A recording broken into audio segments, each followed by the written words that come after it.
Suis-je trop présent, présente pour mon ex? Est-ce que ça a un impact sur ma reconquête amoureuse? Comment finalement adapter un petit peu mon comportement, mes communications? C'est la grosse question du jour qu'on se pose ensemble et à laquelle on répond comme d'habitude juste après le générique.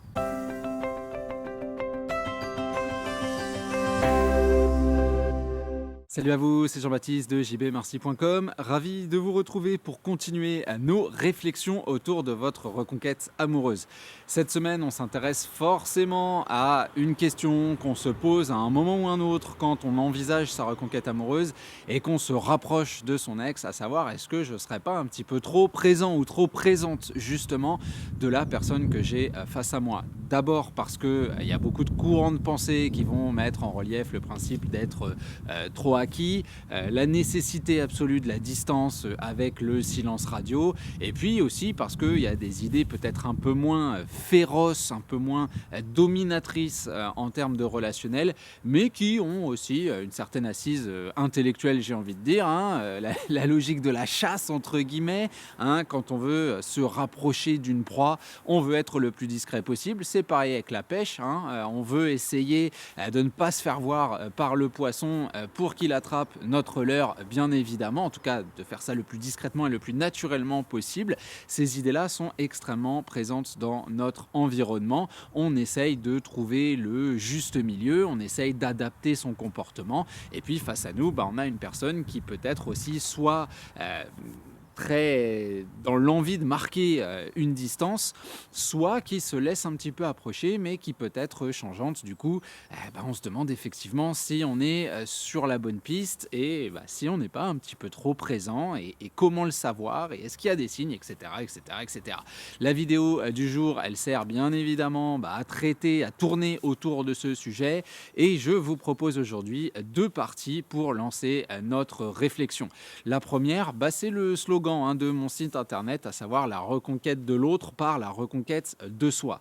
On veut quand même comprendre que la rupture amoureuse est quelque chose de violent, est quelque chose de fort. Ça découle de ce qu'on appelle l'assertivité, de l'affirmation personnelle.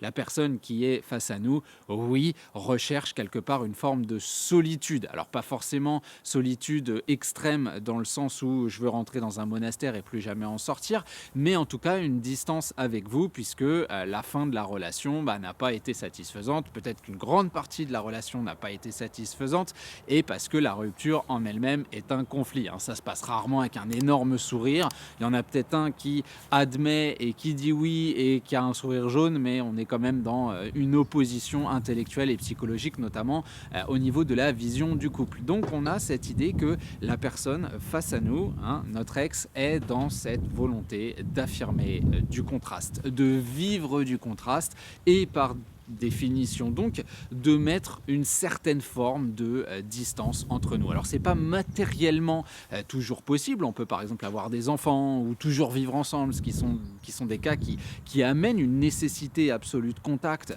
On va pas se faire la tronche alors qu'on doit se rendre les gamins et alors qu'on se voit le soir, je veux dire c'est quand même difficile à vivre sinon, dans ce cas-là on va avoir une personne qui va peut-être être plus secrète sur ses déplacements, qui va moins nous prévenir si je rentre ou si je rentre pas, qui va peut-être avoir tendance justement à ne pas rentrer, etc., etc. Donc on va noter dans la rupture amoureuse ce désir d'espace, ce désir de temps et ce désir de ce que nous on va aussi apprendre à faire au fur et à mesure de la reconquête amoureuse, ce désir de focus sur soi, de focus sur ses activités, de focus sur l'aspect social, de focus sur les loisirs, etc., etc. Mais il y a bien effectivement une attente d'un contact qui soit pas trop présent. Alors évidemment, ça, c'est la situation de base que nous, on oppose à l'idée de communication qui va être légère, qui va être dynamique, qui va respecter ce temps-là. Pourquoi ? Parce que comme l'ex face à nous, on va être dans le déplacement du focus, donc on va pas être dans la demande, dans le questionnement, dans le reproche, dans l'attente très claire de viens me parler, tu me dois ci, tu me dois ça, et puis là, t'avais dit que, t'avais des premiers, qui sont là aussi hein, des réflexes humains complètement compréhensibles, excessivement présents au moment d'une rupture amoureuse où on va se ressasser, tout ce qui nous a été dit, la manière dont ça a été formulé, notamment le jour de la rupture, et puis plus le temps passe, plus ça, en le retournant dans notre tête, on va s'apercevoir qu'il y a des incohérences et que du coup, on a une légitimité à avoir une attente plus de présence de la personne qu'on a face à nous, ne serait-ce que vis-à-vis du respect qu'on peut avoir par rapport à la situation qu'on a vécue, etc., etc.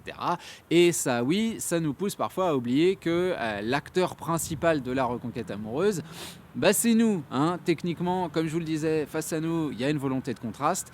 Je pense qu'assez rapidement, nous aussi, on admet cette volonté de contraste, même si le premier réflexe, c'est non, reviens, c'est de convaincre l'autre, il y a le Kingston qui arrive, c'est de convaincre l'autre que on peut trouver une solution, etc., qu'on va s'en sortir, que c'est peut-être un choix un peu trop hâtif, que voilà, normal, l'image de l'enfant auquel on retire son jouet et le réflexe immédiat. Je pense qu'après quelques semaines, on commence à comprendre qu'effectivement, cette relation n'allait pas bien et qu'effectivement, cette rupture peut nous apporter quelque chose, notamment du temps, notamment justement cette distance. Alors encore une fois, pas nécessairement une distance sans communication, mais une distance avec une communication qui ne soit pas basée sur la rupture, sur la reconquête, sur vos sentiments, etc., ni même sur les détails matériels de l'organisation post-rupture amoureuse, mais plutôt sur des éléments de fibre qui permettent véritablement le sourire, qui permettent quelque chose de dynamique, qui permettent quelque chose de simple. Maintenant, et on va passer du coup à notre deuxième partie, il est quand même possible qu'effectivement on soit trop présent. Est-ce qu'il y a des signes? Et puis comment faire du coup pour réagir et réajuster la portée de cette présence et de nos actions.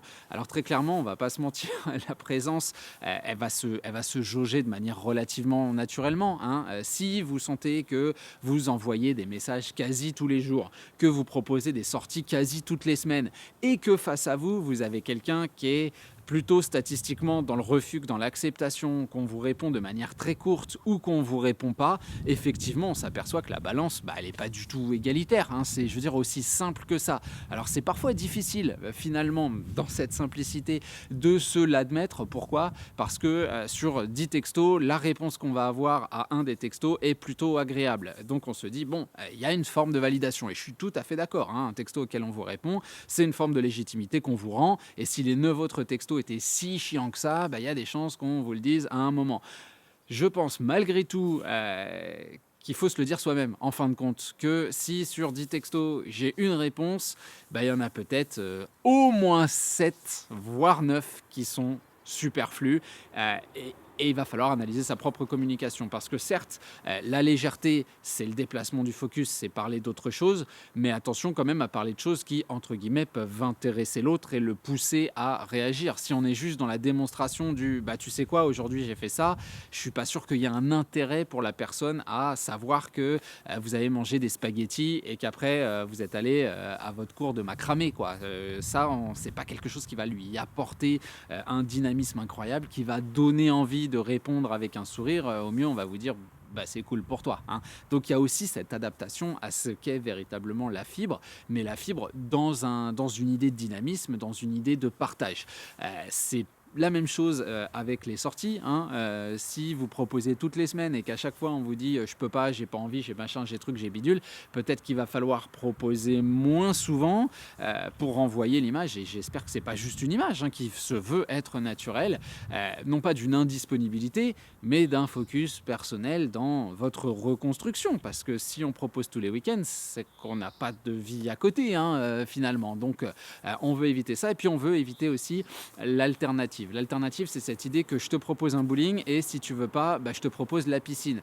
Techniquement, si je te propose autre chose, ça veut dire que le focus n'est pas sur l'activité, ça veut dire que ce qui motive mon mouvement n'est pas justement ce dynamisme, cette volonté de découverte, c'est juste d'être avec toi. Et oui, l'image renvoyée, ça peut être celle de quelqu'un qui qui est juste présent, qui veut juste être là. Et ça peut donner des retours qui sont les retours traditionnels. Hein. Comment est-ce qu'un ex nous explique que on est trop présent? Soit on nous le dit, hein, il va y avoir une verbalisation. Alors c'est de petits à de gros retours de pacte. Hein, où on va nous dire, t'es sûr que t'as bien compris que si on se voyait, c'était entre amis, hein, par exemple. Ça, typiquement, quelque chose qu'on peut entendre relativement souvent.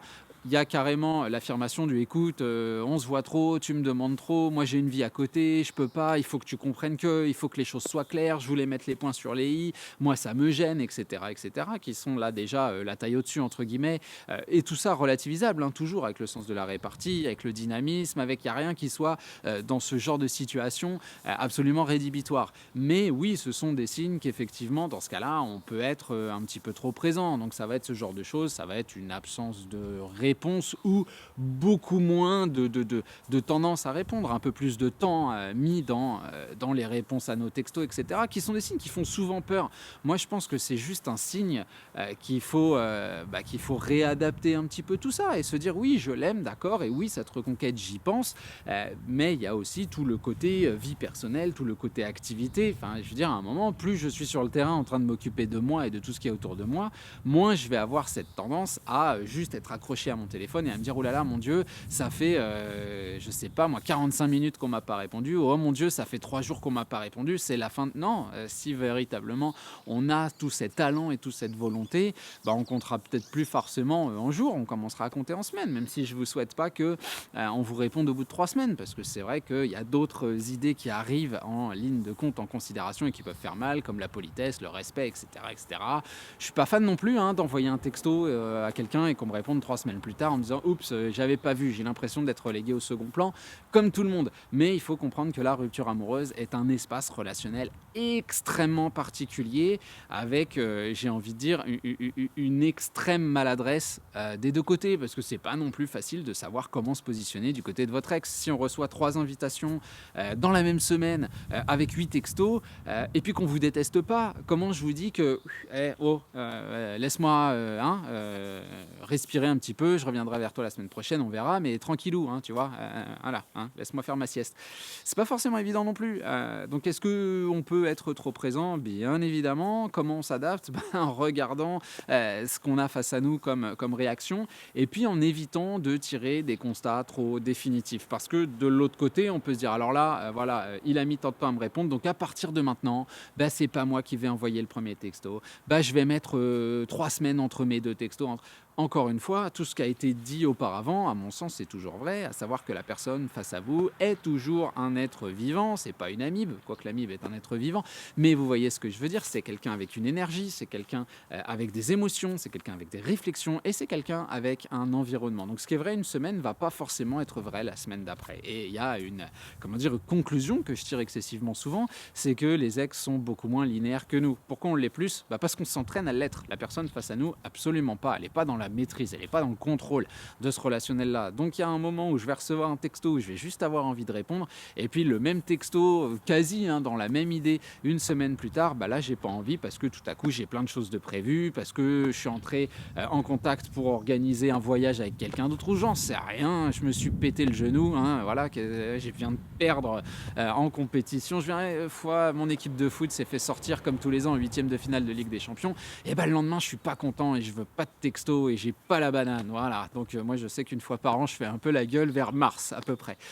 Donc il y a toujours cette idée que nous on envoie notre petit texto et on se dit ah merde, c'est la preuve que machin, et en fait non, on a juste quelqu'un qui est fermé ce jour-là. Donc il faut pas être non plus, trop basé sur la volonté de tirer des conclusions qui soient définitives. On veut s'adapter, et qui dit s'adapter dit justement être en mouvement, être dynamique, cette idée de pouvoir répondre, de pouvoir, on dit souvent que l'intelligence est une capacité d'adaptation. Je suis tout à fait pour cette idée-là, mais on essaie quand même d'être réaliste, et si on voit que effectivement notre ex a tendance à mettre un peu de distance, on va adapter nos timings, on va se focaliser sur nous et on va envoyer peut-être des textos qui vont être beaucoup plus environnementaux, parce que je vois beaucoup de gens qui certes sont légers, mais on est quand même à la limite de la démonstration et je peux parfois comprendre que les ex répondent un petit peu moins. Voilà, je vous laisse donc analyser un petit peu votre situation, vous demander, vous poser la question